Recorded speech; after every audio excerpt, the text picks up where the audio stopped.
This is Steve Sammers of the Sunday Mirror with Tuesday's Football Spy. Now, wouldn't you just love to be Samuel Eto'o this morning?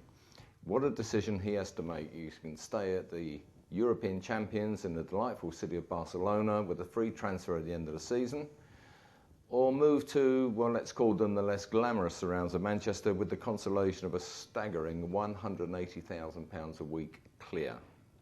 You'd think he would be tempted by the proposed 25 million move to Manchester City just for the feel-good factor from visiting the ATM once a week and pressing balance just for the hell of it. But the indications are he'll be staying in Catalonia and City will have to look elsewhere for yet another frontman.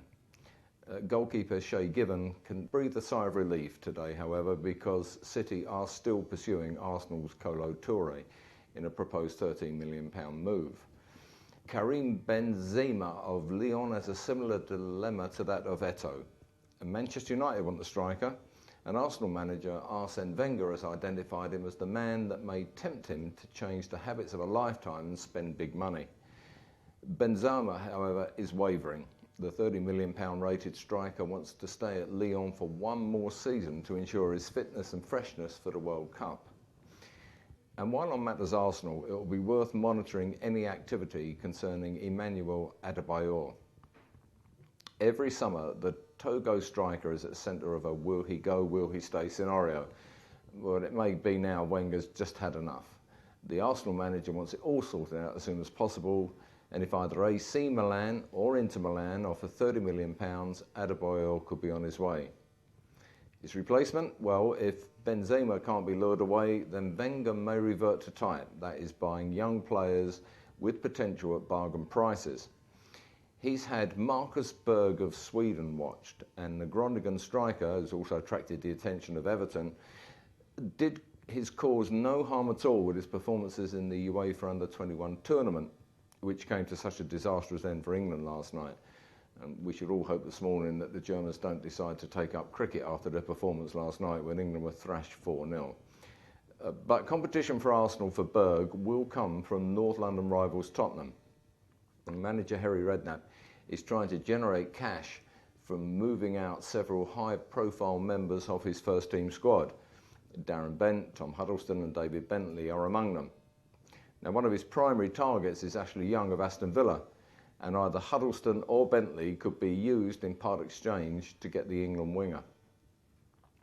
Redknapp is also an admirer of Berg, and he certainly looked the part during the Under-21 tournament when he gave England all sorts of problems. Elsewhere, Wolves' shrewd manager Mick McCarthy has swooped for Kevin Doyle of Reading, and there may be further movement from the Berkshire club involving midfield man James Harper. Now, West Ham, given their recent experience, have perhaps wisely abandoned the idea of installing another Icelandic frontman with the proposed move for Ida Gudjohnsen from Barcelona. They are now in the hunt for Marc-Antoine Fortuné from Nancy. They face competition from Hull. All quiet on the Michael Owen front, although Everton are apparently still keen, along with Hull and Stoke. So that makes three. And that brochure really did the trick, didn't it? And finally, Newcastle United. I'm reluctant to say I told you so, but 3 weeks ago this website told you so. The original eBay asking price was £100 million. We advised interested parties to hang tough. The price would come down. And since then, of course, their wonderful new away kit has been launched, and we can't wait to see that on display at Scunthorpe. The latest offer is thought to be around £60 million. And that represents a 40% drop in 3 weeks. Hang on in there, it could come even lower. Now, you can keep up to date with all the developing transfer news by logging on to mirror.co.uk.